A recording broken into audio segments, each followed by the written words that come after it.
Professor K here, and we're on part 6 of the Idea Generator tutorial. Now in this part, I'm just going to do some quick CSS to get this looking a little better. Right now, this is a little overwhelming, and I just need to throw in some layout here so that I'm not going crazy trying to scroll through and look at all these at the same time. So let's get started. All right, so last time we left off with getting the Idea Generator to show 2 random bookmarks. And we use this math.random and math.floor, which I don't actually need in my browser tabs anymore to do that. And as I think about this, I'm realizing, you know what? I totally forgot 2 important things. 1, to create a new branch, and 2, to commit my stuff. Okay, so here we are in Tower and Develop. And I'm like, oh no, I forgot to create a new branch. It happens to everybody. Look, it happened to me in this tutorial. It's totally fine. You don't have to worry about it. All you have to do, if you find yourself in this situation, before you commit, just double check that you've actually picked the right branch. And if you haven't, say, oh, okay, I gotta start a feature. All right, start a new feature branch. I'm going to call this, what did I do? Randomize bookmarks was the feature that I added. Start feature. Tower is going to say, would you like to stash your local changes? Go ahead and stash them. Now it's going to make them look like they disappeared. Where'd they go? My stuff's gone.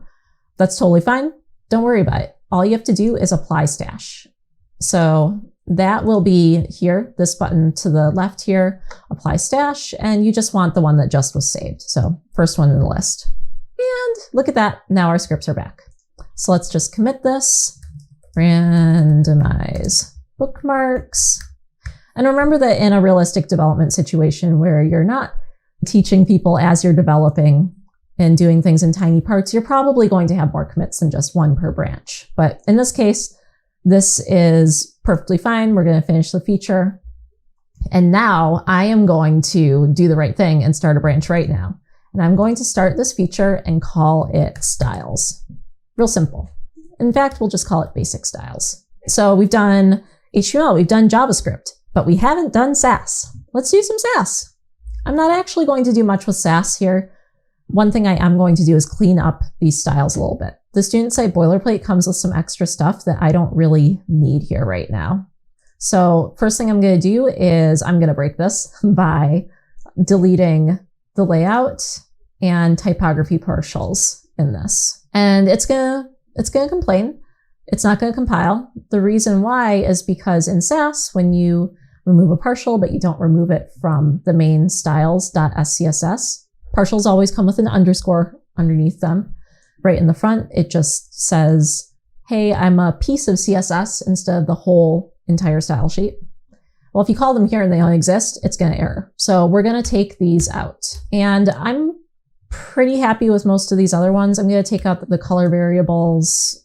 I don't really need this page heading stuff. That's not too important. And now I have a nice clean version of this ready to go. So one thing that I miss about that is I actually really liked the typeface on there, so I'm going to keep that. And if you, let's say you delete something like this and you want something back, you can always check Tower and just click on it and use this deleted portion to get your styles back. So that's what I'm going to do here is I'm just going to, and again, I'm going to put this at the top just to keep things neat.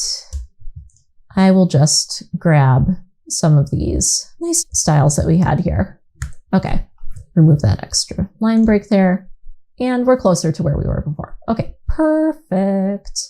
So what do I need here? I need some padding around this. I need to get these bookmarks in a smaller format, and I think I want like a general card type layout here. So let me just, because my focus is going to really be on seeing the CSS as I go, I want to put that kind of over to the side here, shrink this down a bit, and I'm even going to hide my sidebar here so I don't have to see it. And I've got a little more working room. And now this way I can just write my styles in here and watch them show up to the side. So let's start real simple. Let's try and get our layout in here. So in my inspector, which you can see is very JavaScript focused right now because of how much space that is taking up. All right, we've got our section, idea generator. So ideas results, I think, is where we want to start doing our layout. All right, so dot ideas results. Let's make this a display grid. And then we're going to put in grid template columns. Then I'm going to do repeat in case there's more than 2. Doesn't hurt to do that. 2 and then 1 FR. FR stands for fraction. So this is going to make a 2-column grid with each column taking a fraction of the portion of the space. Okay, so this is great. Sort of. These are definitely in 2 columns. This is just really big. So what happened here? Why is this happening? Why is this so big? Let's take a look and see if we can change this up a little bit. So when I'm having layout issues, I like to look at this layout and just look at the box model and see what the computed is. So the height is large, the width is 726. This is 726. So let's just keep going down the page and start, oh, this is 1280. Well, that's silly. Why is it so large? Oh, I bet it's because, look at this image size, it's 1280 pixels. No wonder. Okay, so here we've got idea-image. Let's get those under control. Idea-image. Let's set a max width of 100% on them. And let's also do display block. By default, images display inline, but display block can make them sometimes behave a little bit more like you expect. Ah, much better. Okay, those are looking 10,000 times better. All right, let's get some space in between these. This is not a lot of space. Let's set a grid gap in ideas results. And let's do 20 pixels. I like 20 pixels. That's a pretty good amount. This is where this starts to get like really good feeling. Oh, I almost want more than that. That's not enough. Let's do 30. And you know what? This is really tight around the sides too. Let's fix that. Content container can help us out with that. All right, so above here, underneath my general styles, I like to organize things like this, just kind of like top to bottom, global to small. I like to move my arms, interpretive dance. Let's do padding of, let's do 50 pixels. Let's just see how that looks. It's going to be too much for mobile, but, oh, but feel the white space. Oh, it feels so good right here. Oh, so look at this. Now, this is something this is a case I'll have to code for. I was curious if this would come up in these random numbers. Look at this. I have 2 of the same bookmark. I don't want that. So I'm going to sidebar a little bit here and fix this while I'm thinking of it. So I'm going to do a check here over in add markup. If, and here I'm going to look at if first is the same as second. So that's what those 3 equal signs are for. That's strict equality. First triple equals second. You can also say the same as instead of equals. That helps you remember. The same as 3 equals. So if first triple equals second, we need to reset second. So this can't be a const. This has to be a let. Why don't we even make them both lets? Okay, so if first triple equals second, second equals this. Oh. Ooh, so think about this. What happens if we randomly get the same second number? We would want to check this again, right? Oh my God, this is perfect. I think this is a case for a while loop. I've never had a good opportunity to use a while loop. Oh my God, this is so cool. Okay, all right, I gotta calm down. Okay, so while first triple equals second, run this loop, and it's going to try again and again and again and again until first does not triple equal second. If I've got this right. If I've got this right, this will be exactly what we want. Oh my God. I hope this works and it doesn't produce an infinite loop. Oh, so cool. Okay, so that should prevent us from ever having the same first and second bookmark. Oh my God, I've never had a chance to do this. This is like the best day ever for me. I genuinely have never written an honest to God real while loop for anything. This is a miracle. I'll get back to styles. I'm sorry. I know I said no JavaScript on this one, but this is a cool use of a while loop. You should be excited about it. Just as excited as me. Okay, that was a nice sidebar. In fact, I'm going to commit this while I'm thinking of it. Let's fix the issue. Fixes the issue with duplicate bookmarks. Sweet. Okay, let's get back to styling.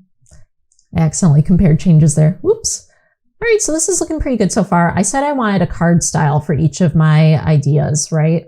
So let's take a look and see what we can do there. Card styles generally have a really nice light border, little drop shadow, padding. So we're just gonna riff off this. So under idea results, but above idea image, because idea contains those things, we're gonna have idea. I'm gonna give these a light border, 1 pixel, solid, CCC. Don't ask me how I know these colors. It's a terrible thing when you're memorizing CSS colors like this. Padding 20 pixels. Let's just see how that looks. Get a feel for it. Get in the feel. That's not too bad. I really want this image to line up with the top of the card. So with idea image, I'm going to try a negative margin. I really like negative margins, and I'm going to want it to be the same as the padding. So here, this is where Sass can come in really handy. I've been writing standard CSS so far, but if you haven't used Sass yet, you can also use CSS variables for this. It's just, depending on your browser support, it's not as widely used. So I use Sass, a preprocessor, for this. Let's make a padding variable of 20 pixels. Underneath idea, children should have padding. This is the wildcard selector. It will let us put padding on everything. Now, I'm not going to pretend this is the best idea in the world, but it is showing you some CSS you haven't seen yet. So here now you can see that some odd things are happening, but we've got our padding here, and we have these closer to being up at the top. So what we could do from here is we could say idea image, and because of specificity, if we don't put it here, if we don't have the idea image, we don't have the nesting, it's not going to override like we think. Idea image should have a padding of 0. Cool. All right. And if we're really thinking about what we want padding on, we really want padding just on the left and right, not the top and bottom. So padding shorthand goes top, right, bottom, left. And if you want to do the shorthand for top, bottom, left, right, it's top, bottom is your first character or your first number. Left, right is your second number. So this should fix the odd spacing between these two. It's looking a little better.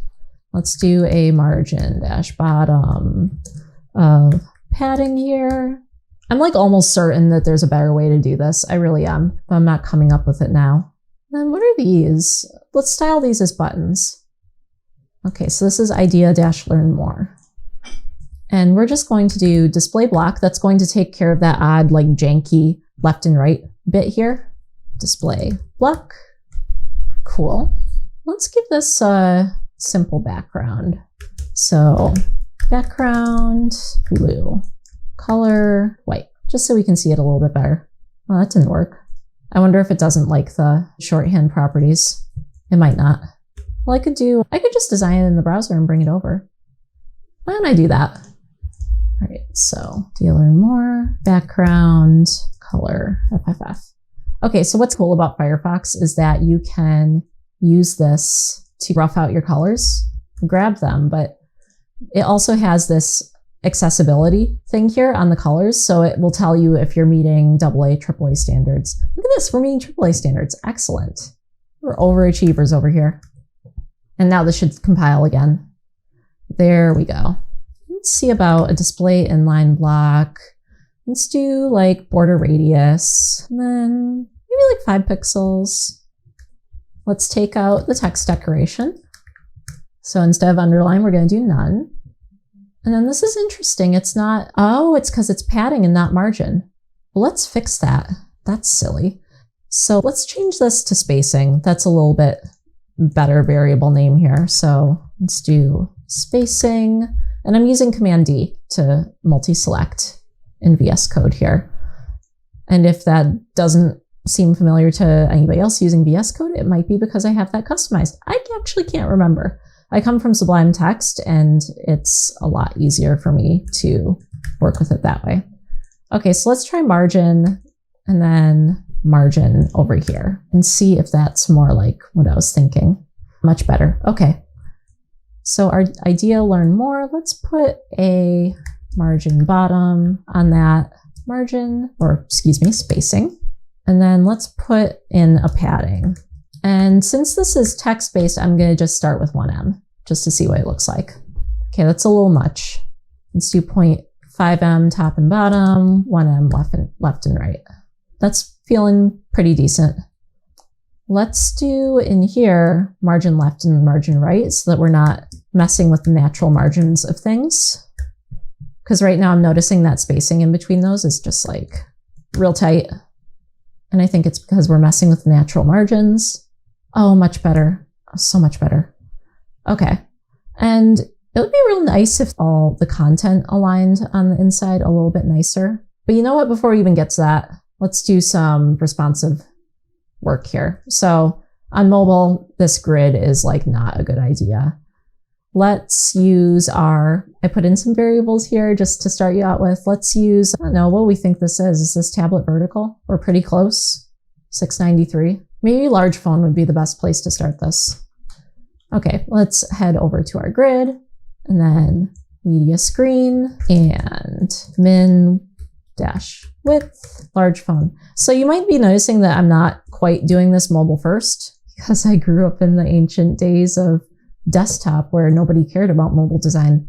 So this is an okay thing to do as long as you take the approach of having your most generic styles at the top and then letting the things cascade down. So we're going to do, it's the columns that are really going to change here. We want the grid gap. So this is good.